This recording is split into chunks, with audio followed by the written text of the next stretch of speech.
Hi, Carol. How are you?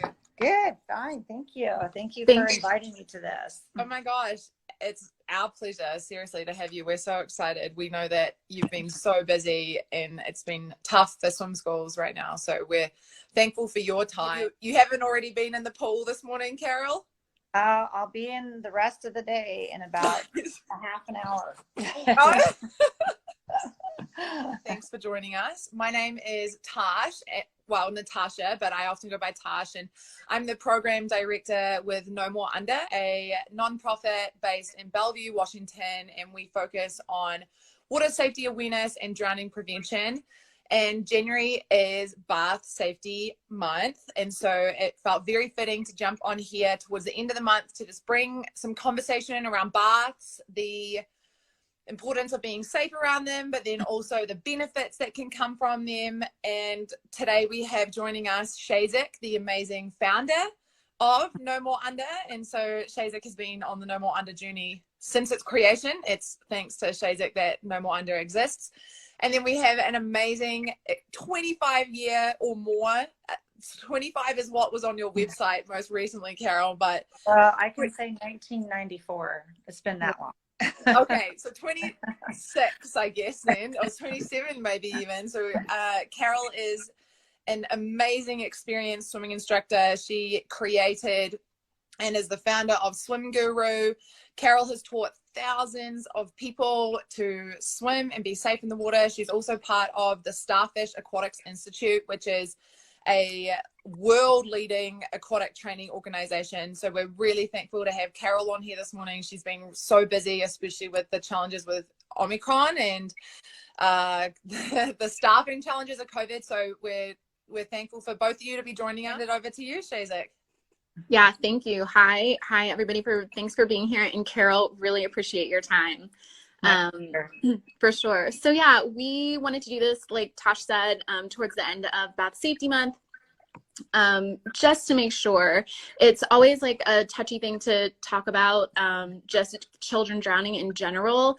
But it is, I kind of am one of those people that, because this is what I do, I study the statistics, and there's already been a 1-year-old drowned this year in Texas in a bathtub.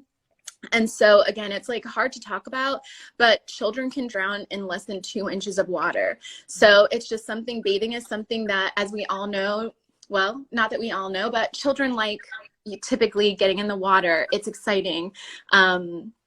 And it's just a nice, like, kind of bath time. They always ask you, you know, especially as babies, to kind of create that routine at the end of the day. You know, you have the bath that kind of gets them ready for bed, but it's just really critical because it's momentary and things can go wrong. So we just wanted to, again, remind you, and also bring Carol along just to kind of chat about how bathing and the bath can like really transition your child into, you know, having an appreciation for water as well as acclimating to swimming. So I'm just going to give you a couple of bath safety tips just to get started, and then turn it over to Carol and have, you know, a bit of a conversation. But you know, first and foremost, whenever your children are around any kind of water, always keep your eye on. I think typically in the bath, it's a little bit trickier because you forgot a towel or the phone rings, something like that. But it's really critical that as you're like preparing the bath, you bring everything you need in, have it there, make sure that even as you're drawing the bath water, that you have eyes on your child. So that's just something, again, that's incredibly critical. And while we're in the bathroom, just to like get it over with, it's like watch sinks. You know, we don't think about sinks and, you know, we don't think about toilets, but as, you know, your children start to toddle, crawl, all of that, it's, again, just a critical thing to keep that going. And then I would say the other thing is to make sure that you empty the tub completely when you are done. I kind of skipped from the very beginning to the very end, but I just want to make sure that the water is out of the tub. You have eyes on the water, you know, and your children when there is water in the tub, and then thereafter, make sure that it's gone. And then I think the other things just lightly to touch on are temperature, you know, watching heads, watching falls. I'm always going to tell you to know CPR just in case something does happen. But those are just a couple of things. And Carol, I am really interested in you know, I just remember at the very beginning, I'm in the sink with my baby, and then they kind of outgrow the sink, and then you get them in the tub. And even now, my 4-year-old is like, don't get the water in my eyes, you know? So I'm just like, I would love to hear from you how to kind of make the kiddos like more comfortable in the water. You know, just kind of like right off the bat. And are there any like tips and tricks? I'll start there and then I'll keep asking after. Sure. So I'm sure you all have dollar stores somewhere in your town. Go see if you can find like a little baby watering can, okay? Because bringing toys into the bathtub to work with the water acclimation is the best thing you can do. And I would also suggest that you get a bathtub baby, so that you can have a bathtub baby to demonstrate with, so that your child has 2 ways to learn. They're going to see it, and then you can try it with the baby themselves or the toddler themselves. And this is going to go a long ways towards helping them become acclimated to the water in the face. The first thing you want to do when a baby is an infant, and this is, you know, so infants are considered, you know, not walking yet. So you want to make sure that your child is not protected from getting water in their face. So having a washcloth and dabbing at their face every 2 seconds when they get water in their face is not a good way to go, because they need to get used to having the stimuli of water on their face. So you don't want to take a cup of water and just dump it over their head. You can start off very slowly by getting into the tub with your child and literally supporting them in a little bit of a back float position, holding on to the back of their head and gently submerging their ears into the water. And will they be surprised at first? Yes, absolutely. They'll be surprised. Doesn't mean that they're afraid of the water. It just means that this is a new stimulus for them and they don't understand yet what's quite happening. When you have a child in a back floated type position, you know, they might start to swing their head from side to side. And what they're doing here is they're learning at that sensory motor level, where is the water, where is the air, where is the water, where is the air. Dipping my chin, they might take a little taste, because everything goes in the mouth with babies. Yeah. Trying to figure out, what is my sense here? What am I tasting? What am I smelling? And that's okay, as long, obviously you don't want them to drink the water. But you may want to have this when you're doing it before putting bubbles into the water.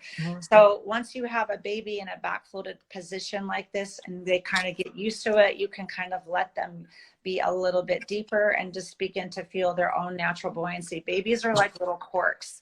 Buoyancy is muscle mass, bone density, and body fat. And little babies are corks. They're 100% cartilage. They're a lot of little chubby fat, and they will float really, really well. Doesn't mean you let go of them, but it's okay to let them experience their own buoyancy.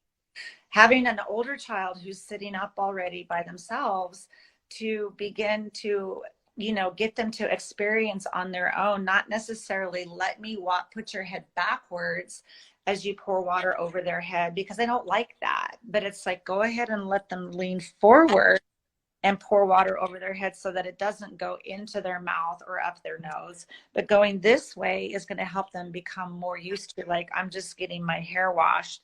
And you can try that obviously without soap at first, and sure, with soap you can. So I think I told Tosh this before, but there's a lot of times hospitals will send new mothers home with advisors. Right? Like, don't put the water on the baby's face. No. That's a marketing ploy. That means that there's a visor that has some logo on there. That's why they give that to you. So it's okay to have water go over your child's face. And again, the response that you're going to see, and this is me, I'm a very visual person. They're going to be like, they're going to shake and they're going to go like that. Okay. Because it's like, what just happened? You know, you just took my air away. So when you see, and this is the same thing, if you see a child go under the water, they're immediately, where's the air? You know, and they have what's almost appears to be a violent reaction, when in sense what they're doing is they're sensing that they're under the water or there's something changed.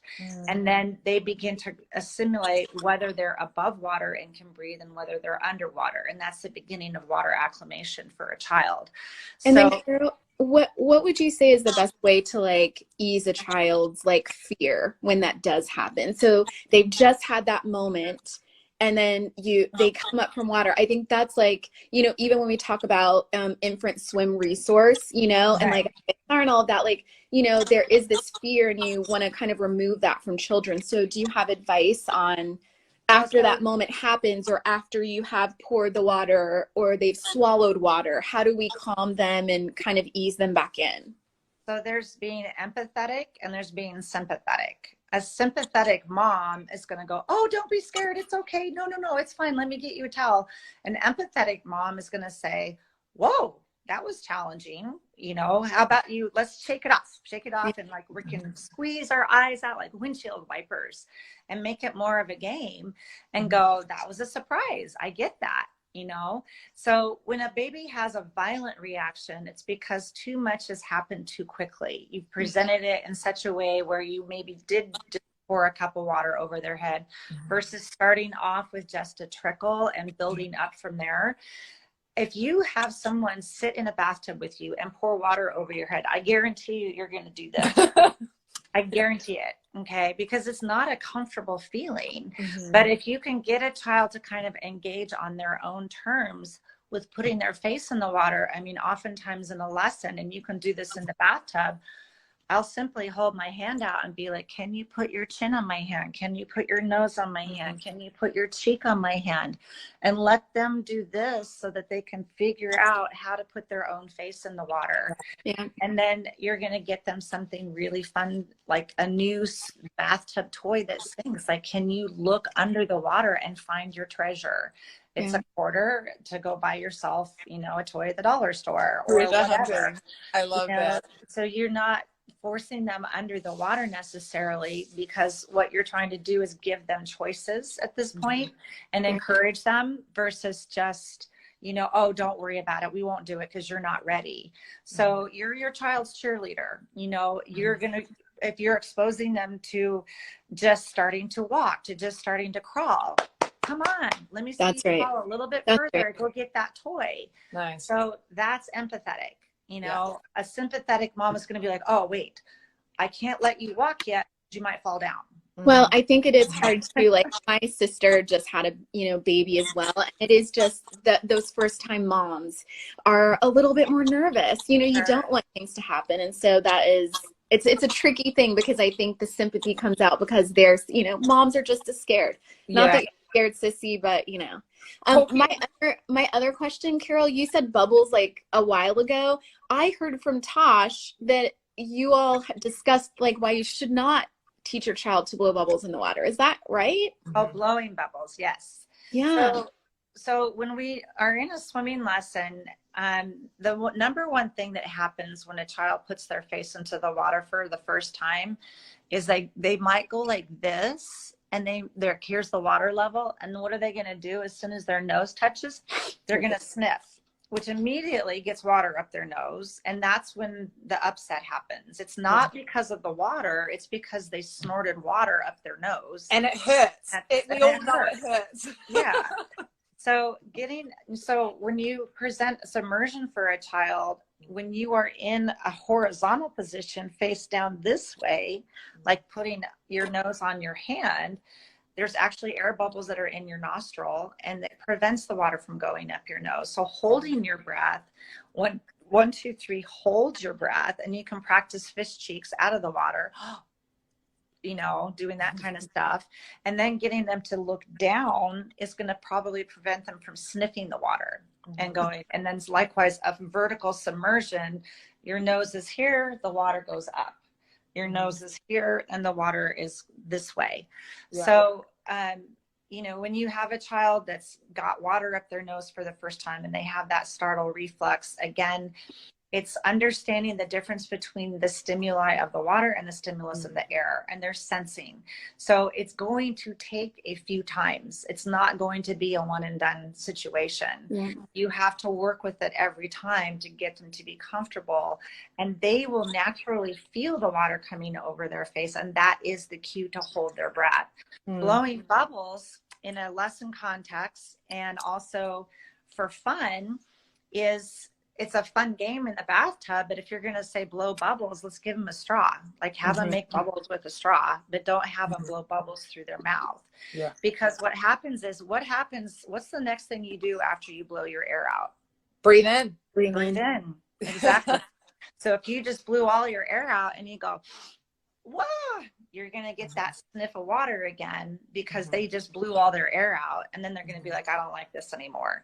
Now, as a child is a little bit older and they're able to discriminate how to actually blow bubbles out through their nose, which is what you're going to do later on in life as a freestyle stroke. Your air exchange is exhale through your nose, breathe in through your mouth. At that point, we work on blowing bubbles through the nostrils. A great way to start that out in the bathtub with an older child who can understand is to get them to hum. Because if you go, that little trickle of bubbles is going to come out of the nose and the mouth will be closed. You want eyes open, mouth closed in a lesson. You want them to see where they're going and exhale a little tiny bubble or two, but not a full-blown inhale, exhale under the water. And that can be practiced in the bath too, right, Carol? Yes, like that absolutely. The humming and stuff. That actually leads to, we've had a couple of questions typed in, and one of them was, is it okay to put bubbles, as in now we're talking about bubble bath, like a soap? Sure. Is it okay to put that in the bath? But if I'm assuming, but you can speak to this more, that if we're doing the acclimation with eyes open, maybe no bubbles, but if it's just a wash bath, maybe bubbles are okay. Absolutely.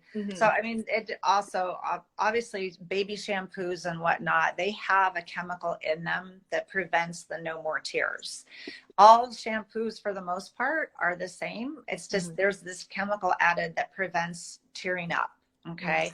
For baby shampoos. If you're going to do looking for treasure, I would say make that an activity before you add bubbles. Nice. And do the bubbles after you do whatever activity you're going to do, where you're trying to get them to experiment. Nice. Then obviously you don't want your child, tasting and drinking bath water with bubbles in. Yeah, totally. That totally makes sense. That's a great idea. So you start off with the clear water, do some acclimation exercises, and then go into the wash phase and the fun phase. Exactly. Like playing with the bubbles, putting bubbles on your head, making a beard out of bubbles. So you can do the acclimation and then, like the traditional silly bath stuff. We have another question from someone asking about the transition between a baby bathtub and then a regular sized bathtub. And I think I remember you saying that you suggest parents getting in a bathtub with an infant. So would that be a transition, as to actually then, when they're tiny, have them in that bath seat and then take them into the bigger bath with the parent in there? Or do you have other obviously you're looking at core stability. So when a child is able to sit up appropriately and by themselves, with you on the side of the tub, that's fine. As a baby, if they don't have core stability, then they need to be in something that's supported, or the parent needs to be in the bathtub with them and giving them that support. And it makes it more fun as well. And then get bath time baby involved in this. If they can see another baby, you can demonstrate with bath time baby. Here, watch the baby put her nose in the water, watch the baby get water over her head, and have that, so that the child can be there and see that as well. Well, and I know for at least my kids, I'm not sure what's happening now in baby world and in product world, but there was a bathtub that we would put in the bathtub that had actually one side where the baby was kind of laying down, and then the other side that was for a sit up. So I think it is, I eventually transitioned because it's nice to have that smaller bathtub, because it does give a little bit of back support even in the bigger bath before going. The other thing that just is coming to my mind is I just think that, as we are teaching our children, hey, this is fun time, this is treasure time, all of that, just talking to your kids about water safety, I just want to make sure that that's in the mix as well. Like, we can be aware as parents, but I think it's also just really important that we make sure and tell our children, hey, make sure you don't get in the bath before, or you don't go in water without an adult. So I just want to make sure that that's a tip we all walk away from today. Totally. I think we're kind of flowing towards the end, but Carol, do you have any final kind of bath or kind of bath to swimming transitions, like any other, that was a really great, the humming tip, as far as getting kids to do that. Is there anything else that, is top of mind for you as far as a transition that can help them not only appreciate the water, but, eventually become a good swimmer? Well, I want to also address the myth of if you blow in a child's face, they will hold their breath. That is nothing but a reflexive action. If someone comes up to you and goes like that, you're going and hold your breath. Okay. No one's going to be there to blow in your child's face when they fall into the pool. So it's really important to realize that the stimulus of the water is what cues the need to hold the breath or not. So to start in the bathtub, once your child is acclimated to that, then I think the good transition would be to find a parent taught class where they can do water acclimation and begin to feel their own buoyancy and still have socialization and games with parent. Or if they're really like wanting to run and jump in the nearest lake, they need to get into private swimming lessons. So I think it's very important for parents to know too that your child's love of bath time is going to create a love for all water. There's no discrimination, whether it's 2 inches of water or whether it's a lake or it's a pool. They're going to be attracted to the water, and they don't understand what the consequence is if you prevent them from having water on their face, because if they fall in, they're not going to be acclimated to it. Okay. If you practice that acclimation in the bathtub first, they're going to have more respect overall for the water, because there's a consequence. If I go face down, I'm going to have to actually hold my breath and open my eyes and do something to get myself back up to breathing again. So, take those kids that are 2 years old. I think 20 months is the biggest drowning statistic for age. It's kids under 4. It's the number one cause of death in the United States for kids. I don't know if COVID has superseded that. They probably answer that better than I could with statistics. I haven't looked recently, but those kids under 4 have to get into swimming lessons, and they have to get into some type of water experience. It's a life-saving skill, and it's a lifetime skill. It's not a one and done situation where you take a handful of lessons and consider yourself done. It's a lifetime of improvement. And I think also too, it's like you have to put this in the context of, when do I teach a child to swim? When do you teach a child not to run and chase the ball into the middle of the street? When are they at risk? Yeah. As soon as they're at risk for your specific environment, that's when you begin to work with kids in the water. I was so grateful that the AAP changed their recommendation, right? Because it used to be by 4, and now it's recommending at 1. And I know that there's many lessons out there just for infants as well, of mommy and me or parent and me classes, at this point. So I think it is super important to get them in. Thank you so much though, Carol, for just even being a resource in the area. My pleasure. We really, really appreciate it. That advice is amazing. And I love that there's no, I really think that's resounding, that it's not a specific age. It's when are they at risk in your situation? And we all have toilets and we all have baths. And so that risk can start quite early. So thank you for speaking to that and sharing tips. I think that I love the idea of trickling the water and just learning to love it. And we just appreciate your experience and expertise, and Shazak with those tips about this safe bathing. We appreciate that as well. Safe Sunday, everybody, and thank you so much for joining us, Shazak and Carol. We really appreciate it. Feel free to reach out with any other questions. I appreciate you guys allowing me to be here to speak to this. It's very important. Thank you, everybody. Yeah, thank you. Take care. Thanks, Tosh. Thank you.